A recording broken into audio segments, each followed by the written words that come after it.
Oi pessoal, tudo bom? Esse vídeo é um vídeo muito testemunho pessoal, mas é o testemunho pessoal da minha experiência de um assunto que muitas pessoas me perguntam. Como que você decidiu parar de trabalhar fora? Você acha que a Bíblia manda a mãe ficar em casa cuidando dos filhos? Você acha que é errado a mulher trabalhar fora? Como foi a tua relação com isso? E eu quero contar um pouquinho da minha experiência, deixando claro que eu não acredito que exista uma doutrina bíblica que define o que é certo e o que é errado nesse aspecto. Principalmente porque se você entender o contexto das famílias da época bíblica do Velho Testamento e do Novo Testamento também, você vai ver que eram famílias muito envolvidas na produção familiar, no enriquecimento familiar. Todos trabalhavam, até as próprias crianças, assim que elas tinham idade e condições de fazer algum trabalho manual, elas já estavam envolvidas na produção da família. Então você vê homens que obviamente tinham uma função mais braçal, que exigia mais força física e também a proteção, a segurança da casa, mas mulheres que também trabalhavam nas lavouras, também cuidavam de animais, também faziam a sua parte para o enriquecimento da família. Depois, mais tarde, até mesmo na Idade Média e um pouquinho antes da Revolução Industrial, a profissão também era algo familiar. Então, o alfaiate, ele tinha a sua alfaiataria, que geralmente estava junto com a sua casa, e ele treinava os seus filhos na mesma profissão, na mesma função. A sua esposa fazia parte do centro familiar e trabalho de casa, porque era tudo uma coisa só. Então, não havia essa separação, como a gente entende hoje, da mulher saindo para trabalhar fora de casa ou do homem saindo para trabalhar fora de casa. Era uma realidade diferente. E a Bíblia, então, tem essa realidade. A Bíblia se passa nesse contexto. Portanto, é anacrônico você querer levar para os tempos bíblicos algo que nós vivemos hoje. Como que a Bíblia leva em consideração a mulher trabalhar fora, o mercado de trabalho? Não existe isso nos tempos bíblicos. Isso é uma coisa pós-revolução industrial. Então, por isso que eu não tenho como dizer para você que existe uma doutrina bíblica que manda o homem trabalhar fora e a mulher ficar dentro de casa cuidando dos filhos. É claro que é natural que as crianças tenham um vínculo muito maior com a mãe, principalmente nos primeiros anos, e existe, até vejo que é uma função que Deus colocou na mulher, uma maneira diferente de se relacionar com as crianças e de educá-la nos primeiros anos. Mas tanto pai e mãe precisam estar atuantes, precisam estar fazendo parte da rotina dos filhos, da criação dos filhos de maneira ativa. Assim como tanto pai quanto mãe, tanto homem quanto mulher, devem estar ativos pensando em como cuidar dessa casa e fazer essa casa prosperar. Então talvez você é uma mulher que não trabalhe fora, assim como eu. Porém, nós temos uma função, e mesmo sem trabalhar fora, de pensar em maneiras de enriquecer e prosperar a nossa família. Como assim? A gente faz isso pensando sim em maneiras de ter renda extra quando é necessário, não se tornando alienada das coisas da casa, sabe? Eu não sei quanto a gente gasta, não tô nem aí, não quero saber, na minha preocupação. Não, a gente tem que estar envolvida com o nosso esposo nessa questão, mas principalmente na boa administração dos recursos que entram. Então, quando você vai ao mercado, você faz boas escolhas, faz boas compras, você não deixa estragar comida em casa, você pensa em como multiplicar aquilo que você tem, como usar melhor os recursos que Deus tem dado para você. Muitas vezes o homem está lá o dia inteiro trabalhando para trazer recursos para dentro de casa, recursos que ele espera e Deus espera que a mulher administre bem. Quantas de nós, naturalmente, por estarmos mais tempo em casa, vamos sozinhas ao supermercado? Somos nós que escolhemos as coisas que compramos, somos nós que pensamos no cardápio. É nada mais natural. Então pensa o poder que está nas nossas mãos de fazer prosperar o recurso que entra em nossas casas. Como nós cuidamos das roupas das crianças, como nós compramos novas coisas para nós, como nós compramos e escolhemos produtos para nossa casa. Tudo isso faz parte do nosso trabalho, quando você é uma mulher que não trabalha fora, de sim fazer enriquecer a sua família, pela maneira que você administra o recurso que entra. Mas, já fiz uma introdução gigante, quero contar um pouquinho então da minha experiência. Sempre trabalhei fora, desde os 15 anos de idade. Quando eu casei, segui trabalhando fora. E quando eu tive minha primeira filha, eu já tinha decidido que eu ia voltar a trabalhar no final da licença maternidade. Mas quando chegaram os 4 meses de idade, estava prestes a voltar, eu falei, não, eu não consigo voltar, coitadinha deste bebê. E eu então pedi para minha chefe que me demitisse, pedi as contas e fiquei em casa dos 4 aos 8 meses de idade. Quando ela estava com 8 meses de idade, eu estava subindo pelas paredes. A minha mãe, empresária, eu mandei mensagem para ela, falei, mãe, pelo amor de Deus, me contrata. Eu sei que você precisa de ajuda, me contrata, meio período.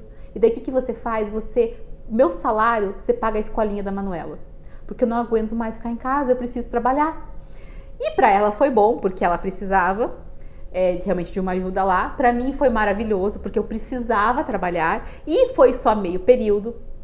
Com o benefício, é claro, eu sei que eu fui muito privilegiada, né? Porque eu tive o benefício extra de trabalhar com a minha mãe. Então a Manuela ficou doente, eu ia para casa.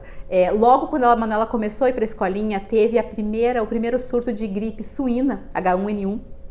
Era gripe suína? Enfim, era H1N1. E foi aquele primeiro surto, caos, ninguém sabia o que acontecia, Brasil, as escolas fecharam alguns dias. Então, eu podia ir para casa, tinha como ficar com a Manuela, porque trabalhava para minha mãe. Então, foi um benefício maravilhoso. Eu consegui fazer a adaptação dela na escolinha de maneira muito suave. E eu já entendi mais tarde que Deus tinha um plano nisso tudo. Por quê? Porque 3 meses depois, uma amiga minha, ex-colega de um outro trabalho que eu tinha, me convidou para trabalhar na agência que ela estava trabalhando. Eu sou jornalista por formação, né, gente? E eu fui trabalhar com ela e em menos de um mês teve uma transformação lá na agência e eu e ela, compramos essa empresa. Então a Manuela, que ficava na escola 4 horas por dia, passou a ficar na escola 8, 7 horas por dia. Só que ela já estava bem adaptada, por quê? Porque eu tive essa maleabilidade nos 3 primeiros meses. Eu também já estava mais tranquila em relação à escola, já estava mais confiante. Então realmente foi uma bênção de Deus eu ter tido esses 3 meses aí de adaptação. Estava preparada antecipadamente para algo que aconteceria que eu nem tinha ideia. Nunca imaginaria que naquele ano, a Manuela estava com 11 meses, a gente estaria comprando uma empresa. Então, eu e minha colega, e trabalhando bastante, eu trabalhava muito, mas foi uma coisa extremamente prazerosa. E depois, mais tarde, eu vou dar esse resumo para vocês, mas eu tenho plena convicção hoje na minha vida que cada uma dessas etapas que eu vou contar para vocês foi direcionada por Deus, a começar aqui nessa compra dessa empresa com a minha colega. Então, o que aconteceu? Fiquei trabalhando fora por muito tempo. Então foram 6 anos aproximadamente trabalhando de segunda a sexta, o dia inteiro. Claro que mais uma vez eu reconheço que eu fui privilegiada, então, porque como eu era minha própria chefe, acontecia alguma eventualidade, a Manuela ficou doente, tinha evento na escola, eu sempre tive liberdade de sair do escritório, de levar ela para o escritório nas férias escolares, por exemplo. Então eu tive com certeza muita maleabilidade, muita flexibilidade, foi um privilégio todo esse meu tempo aí trabalhando. Mesmo que fosse, às vezes, mais do que 10 ou 11 horas por dia, porque quando você é dona da sua empresa, você não tem ponto, né? Você não bate ponto para entrar e para sair, você trabalha a hora que precisa. Então, sim, eu trabalhava muito, mas eu tinha essa questão da flexibilidade de horário, de poder estar com ela, poder sair uma apresentação do Dia das Mães na escola, por exemplo. Com certeza foi um privilégio. Quando a Ana Júlia nasceu, a primeira coisa que eu fiz foi levá-la para o escritório junto, ainda bebê. Então, nos seus 10 primeiros meses, ela estava indo para o escritório comigo. E foram, gente, 10 meses muito difíceis, porque assim, eu tinha que trabalhar, eu tinha que atender telefone, eu tinha que escrever, eu tinha que participar de reuniões e eu tinha um bebê lá no meu escritório comigo. Então foi super desafiador, mas mais uma vez eu reconheço que foi uma bênção, foi um privilégio poder fazer isso, mantê-la perto de mim nos primeiros meses, mas as primeiras papinhas dela foram no escritório, então eu tenho todas essas lembranças assim, dela fazendo tummy time no chão do escritório. Era a vida de mãe empreendedora que eu tinha naquele momento. Quando ela estava com mais ou menos 1 ano, eu percebi que eu não estava dando conta de ter tempo de qualidade com as duas. Porque quando era só com a Manuela, eu conseguia me organizar para estar com ela. Agora, com as duas, estava muito complicado de dar conta, de dar a atenção que eu percebia que elas precisavam. Eu estava sempre muito cansada. E daí, com o bebê, o cansaço aumenta, né? A gente sabe. Então eu pedi para minha colega para eu ter uma redução no meu salário, trabalhar só meio período e daí com o salário que sobrasse ela poderia contratar outra pessoa para me substituir nos horários que eu não ia dar conta de fazer as coisas. A gente conversou, pensou que poderia ser melhor e então eu consegui trabalhar só meio período, uma redução de salário significativa. Só para vocês terem uma noção, eu quero deixar bem claro isso, eu tinha convicção de que eu precisava fazer isso. Obviamente eu orei, pedi direção do Senhor, pedi que Ele me ajudasse. E isso é fundamental quando a gente vai tomar uma decisão. Em segundo lugar, eu conversei com meu marido, a gente colocou as contas no papel, eu coloquei os prós e os contras, eu expliquei por que eu achava isso necessário, eu expliquei o meu coração para ele. Segunda coisa importante, você e seu marido estarem em acordo. E terceira coisa, eu confiava no Senhor acima de todas as coisas. Então, se eu entendia que essa era uma decisão que eu tinha que tomar pelo bem da minha família, a questão financeira ela não poderia ser mais importante do que a vontade de Deus. Por isso que os prós e contras têm que ser muito bem mensurados, porque às vezes a questão financeira, sim, faz parte da decisão. Às vezes você vai tomar uma decisão baseada numa questão financeira, sabe? Às vezes sua família está passando necessidade real, e você simplesmente não quer trabalhar fora. Será que não é a hora de tomar as rédeas e ajudar na casa, nem que seja por um período de tempo? Então a gente sempre tem que colocar essas coisas no papel, mensurar e orar, pedindo discernimento do Espírito Santo e a vontade dele acima da nossa própria vontade. Porque eu vou dizer pra vocês, gente, pra mim é super agradável. Eu vou chegar nesse ponto de ser agradável pra mim ficar em casa hoje, mas enfim. Então, coloquei no papel, orei, conversei com o marido e a gente então decidiu que eu poderia parar de trabalhar fora. Mas do orçamento ficava 0 a 0, porque o meu salário, ele ajudava a pagar as contas e só. E às vezes até faltava um pouquinho, porque o meu salário integral de antes de eu parar de trabalhar meio período ajudava um pouco no orçamento. Então foi uma decisão que foi pensada, mas foi uma decisão que foi penosa. Não foi assim tão fácil tomar. Eu tomei essa decisão, mas ok, porque eu entendia que era necessário pelas minhas filhas, pela minha família. E segui trabalhando meio período. Por aí, vamos ver quanto tempo foi. A Ana Júlia então foi 2015 até 2018, 3 anos trabalhando meio período. Foi uma época muito boa, que eu pude estar mais perto das meninas, eu pude ajudá-las mais. Para o nosso relacionamento foi muito bom. Eu lembro que uma das coisas, por exemplo, olha que curioso, né? Uma coisa simples, mas que fez grande diferença. A gente tinha o costume de sempre ficar com a televisão ligada o tempo todo em casa. E quando as meninas ficavam com alguma ajudante minha, era natural elas ficarem vendo televisão pela manhã. Porque aquela questão assim, a minha ajudante não era babá exclusiva delas, minha ajudante era ajudante doméstica. E as meninas ficavam em casa enquanto elas estavam fazendo as coisas da casa. Eu não podia falar, pare de fazer tudo e sente com as meninas brincar no chão. Por mais que ela quisesse, ela falava, eu amo brincar com as meninas. Só que ela tinha que fazer as outras funções, então naturalmente as meninas iam para o caminho mais fácil, que eram as telas e que para mim sempre foram fáceis, porque eu não sabia fazer diferente. Quando eu comecei a ficar em casa, a primeira coisa que eu fiz foi cortar as telas pela manhã. A gente assistia muito pouco, eu deixava desligada a manhã toda. E foi extremamente notável a diferença que fez isso nas nossas vidas, não só nelas, para mim também. Foi uma diferença muito grande, nos ensinou a nos relacionarmos novamente com as telas de maneira saudável, despertou nelas uma criatividade nova, uma maneira nova de brincar, enfim, é aquele benefício do ócio, né? Você não ter o que fazer, o tédio te leva à criatividade. Então, é uma coisa simples que você pode imaginar, mas foi sensacional para nós.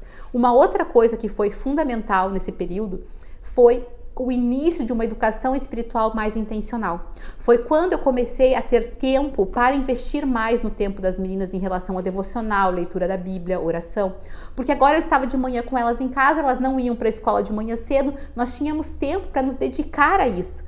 E olha, mais uma vez falando, como eu sempre digo, que todas as coisas estavam caminhando para aquilo que Deus queria, né? Porque nesse momento, quando eu comecei a viver mais sobre isso, eu comecei a falar mais sobre isso.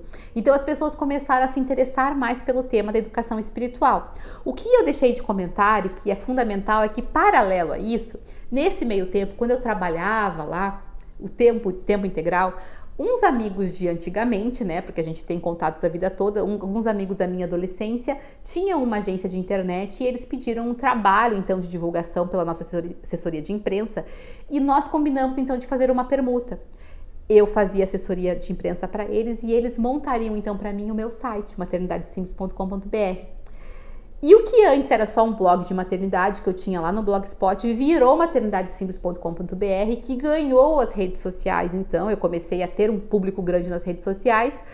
Muitas de vocês me conhecem de lá, porque se chegaram no Mel Rubaína, o Mel Rubaína veio depois ainda do Maternidade Simples. Então, enquanto eu estava lá vivendo esse tempo com as meninas, de crescer em muitas áreas, eu ia compartilhando aqui no Maternidade Simples todas essas coisas que estavam acontecendo. E qual que foi o caminho natural? A gente juntar o que eu estava fazendo com o que as pessoas estavam querendo saber. O resultado disso foi que eu acabei começando a falar sobre educação espiritual, devocional para crianças, como ensinar a criança a orar, ler a Bíblia, etc. e tal. E lá por volta de 2017, então, 2016, 2017, eu comecei a sentir que eu tinha que parar de trabalhar naquela empresa. Gente, Eu gosto de falar que Deus, ele vai nos dando pequenos insights no nosso coração. Deus, à medida que você vai se submetendo à vontade de Deus e que você ora pedindo, Senhor, me mostra o que é para eu fazer, Senhor, me guia nos teus caminhos, Senhor, realiza a tua vontade na minha vida, não vai chegar um fax para vocês, né? Eu já falei sobre isso esses dias, um fax dizendo, vá por aqui e faça tal coisa. O Senhor vai gerando tanto querer quanto realizar, é isso que a Bíblia fala. Então ele vai gerando desejos e vontades no nosso coração que normalmente você não teria por conta própria. Eu não teria por conta própria a vontade de parar de trabalhar, principalmente porque, ainda que eu tivesse maternidade simples não me rendia, não me trazia uma renda que eu pudesse me apoiar nessa renda para o meu orçamento familiar. Ele até de vez em quando entrava um dinheiro ali, mas era uma coisa muito pontual. Ele continuava sendo mais um hobby. Então não existe uma razão pela qual eu escolheria racionalmente parar de trabalhar fora. Mas esse desejo foi surgindo e novamente conversei com a minha colega, ela me entendeu, ela pediu um prazo só para que ela pudesse se organizar com a minha saída, eu dei esse prazo para ela e nós finalizamos então a sociedade em agosto de 2018, foi tudo muito tranquilo porque essa minha colega é maravilhosa, amo muito a Roberta. Então, o que aconteceu, gente? Aí, as coisas começaram a continuar se encaixando. Mais peças começaram a se encaixar. Quando eu falei que eu ia parar de trabalhar fora, muitas pessoas falaram, nossa, Melina, agora que a Ana Júlia tá com 4 anos, agora que a Manuela tá com 9 anos, quando elas eram bebezinhas, elas ficavam na escola e você estava trabalhando. Algumas pessoas fizeram esse questionamento e, racionalmente, até eu não sabia responder por quê. Mas a primeira coisa que eu percebi de maneira bem natural foi que nessa fase da pré-adolescência, nessa fase da Ana Júlia aos 4 anos, foram épocas que elas mais demandaram a minha atenção. A Ana Júlia estava entrando numa fase nova da vida dela, ela precisava de mim. A Manuela entrando na pré-adolescência, ela precisava de mim. Eu ouso dizer que elas precisavam mais de mim nessa época do que quando elas eram bebezinhas. Mas novamente, essa é a minha vida, a minha experiência, a minha percepção sobre as coisas. Parei de trabalhar então em agosto de 2018, as coisas ficaram muito mais tranquilas, obviamente, né? Porque você não tem mais aquele compromisso com as coisas, você não tem mais compromisso com pessoas, com prazos, com clientes. E isso é uma coisa que eu tava falando que é muito confortável, você não ter esse compromisso mais, sabe? Aquele dia que a criança passa mal à noite, você não fica preocupada porque no dia seguinte você vai ter que acordar cedo. Então, às vezes você acorda, tá um dia feio, um dia triste, você tá meio cansada, as coisas da casa estão mais ou menos organizadas, você fala, quer saber, eu acho que hoje eu não vou fazer nada, hoje eu vou só ver um filme. Quantas vezes eu me sentia assim meio doente, por exemplo, as meninas iam pra escola e eu simplesmente sentava no sofá e via MasterChef, por exemplo. E depois eu até falava pro meu marido, eu falava assim, marido, amor da minha vida, muito obrigada porque você me permitiu, me proporcionou isso, sabe? Porque eu sei que ele assumiu um peso sobre ele do sustento da casa. Claro, da minha parte eu também me comprometi a me organizar para que financeiramente a gente não passasse aperto, porque nessa época eu já ganhava um salário bom novamente, esse salário realmente ia... É aquele salário que era o extra, né? Aquela pizza do final de semana, aquela viagem, tudo mais. Isso a gente teria que cortar porque ele vinha desse salário extra que eu colocava dentro de casa. Mas eu digo, gente, é um prazer mesmo essa falta desse compromisso, desses horários, todos os dias você ter aquele horário para cumprir. Então, realmente é uma sensação diferente. Não vou dizer que é ruim. Eu sei que eu tinha isso quando a Manuela era bebê. Por isso que eu digo que eu acho que são tempos e estações. Talvez você fale para mim, Melina, eu amo ter compromisso, eu amo ter horário para as coisas. E eu vou te dizer que eu acredito, porque tempos, estações, épocas, pessoas diferentes. Deus tem um tempo para cada coisa na vida de cada pessoa. E é por isso que quando eu falo que foi a minha experiência, é porque as pessoas me perguntam como foi. E talvez a sua vai ser completamente diferente. Talvez tudo que eu estou falando aqui seja estranho para você, talvez nada faça sentido, porque a sua realidade é diferente. E o tempo de Deus na sua vida também pode ser diferente. É isso que eu quero que você entenda. Às vezes você está ouvindo e falando, eu quero isso para mim, mas não é o tempo de Deus na sua vida ainda. Então, ouça, guarde no coração aquilo que faz sentido, mas saiba confiar em Deus e aguardar nele o tempo dele. Ore, é claro, ore, fale, Senhor, eu quero, Senhor, eu desejo, Senhor, eu preciso fazer a sua vontade. Mas me guia da maneira certa, no tempo certo. Quando eu comecei a pensar que eu deveria parar de trabalhar fora, eu não tinha esse desejo. Eu ia falando, Deus, eu não sei o que eu estou sentindo, mas se é para eu parar de trabalhar fora, me guia, me mostra, me direciona. E eu orava isso algumas vezes por semana, nem era todo dia. E aos poucos as coisas foram se encaixando, sem que eu precisasse ter grandes esforços. Mas aí então, para concluir a história e mostrar como todas as coisas contribuem para aquilo que Deus deseja construir, Maternidade Simples estava lá, estabelecido na internet. A história da educação espiritual que nós estávamos vivendo estava ganhando espaço, estava crescendo dentro das minhas mídias. Eu criei o Mel Robaina ainda do Instagram para que eu pudesse falar coisas fora da maternidade. Também começou a crescer, ganhar espaço. E nesse meio tempo, algumas pessoas começaram a me chamar para falar sobre o assunto educação espiritual, podcast, live, essas coisas assim. E a editora Pão Diário me convidou para dar uma entrevista para o site deles. Era uma matéria especial para o Dia das Crianças, mas eles fizeram essa matéria em setembro. Lembrem que em agosto eu saí do trabalho. Em setembro eles me chamaram para fazer essa matéria.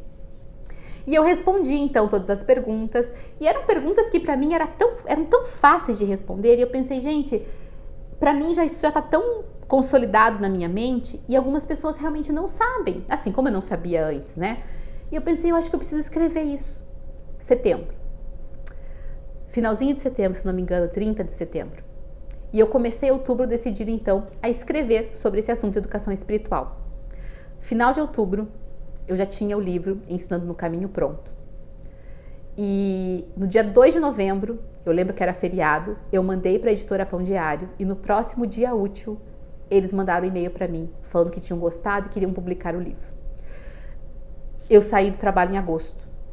Em novembro, agosto, setembro, outubro, novembro, 3 meses depois, o livro já estava pronto com publicação prevista por uma das maiores editoras aí da área de livros evangélicos, livros cristãos do Brasil e do mundo, né? Porque a Pão Diário é mundial. O que eu quero dizer é que eu não sou capaz de escrever um livro em um mês. Eu posso dizer isso porque tem livro que eu estou escrevendo desde 2018. E não saio ainda, 5 anos escrevendo livro, gente. Então eu não sou capaz de escrever livro em um mês. Mas quando a gente vai alinhando-nos à vontade de Deus, as coisas vão se encaixando e Ele tem liberdade de fazer o que Ele deseja fazer e que muitas vezes nós não fazemos porque nós não temos tempo. Foi isso que Ele ministrou ao meu coração. Quando tudo deu certo, eu falei, gente, como assim?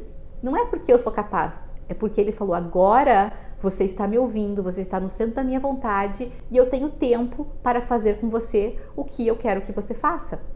Não que antes eu não estivesse, como eu falei, cada peça desses 10 anos de empresa foram se encaixando para chegar em novembro de 2018 e eu fechar então a publicação com a editora Pão Diário. Não era que eu estava resistindo à vontade de Deus em outros tempos, mas eu realmente entendi que era Deus falando, é isso, agora é isso. Tanto que eu ainda, quando eu parei de trabalhar em agosto, eu vou contar para vocês, eu ainda fiz alguns freelas, eu ainda peguei alguns freelas com essa minha colega, né, tanto da empresa quanto do outro jornal que ela trabalhava. Eu tentei insistir ainda numa renda com o jornalismo, mas que não era para eu fazer. E quando eu finalmente abri mão de querer fazer as coisas que já não era para eu estar fazendo, eu consegui então entender essa nova fase, esse novo propósito. E do livro saiu o grupo de estudo, e do livro saiu a comunidade. Então você vê que Deus tem coisas para fazer nas nossas vidas de maneiras diferentes, tempos diferentes, épocas diferentes. E a gente tem que estar sensível e se submeter para ouvir a voz dele e entender o que ele quer. Não acho que as mães devem parar de trabalhar fora e ficar em casa. Não acho que as mães devem voltar a trabalhar fora e ser produtivas no mercado de trabalho. Eu acho que as mães cristãs devem estar suscetíveis à vontade de Deus, sensíveis à voz do Espírito Santo, em unidade com aquilo que o marido delas também pensa, porque nós somos uma família e a família trabalha junto em prol da própria família. É isso que eu penso, é isso que eu imagino, é isso que eu vejo ser o mais importante para nós em relação à maternidade, casamento e trabalhar ou não fora. Espero que de alguma forma essa minha experiência possa ter contribuído aí para aquilo que você está construindo na sua cabeça sobre esse assunto.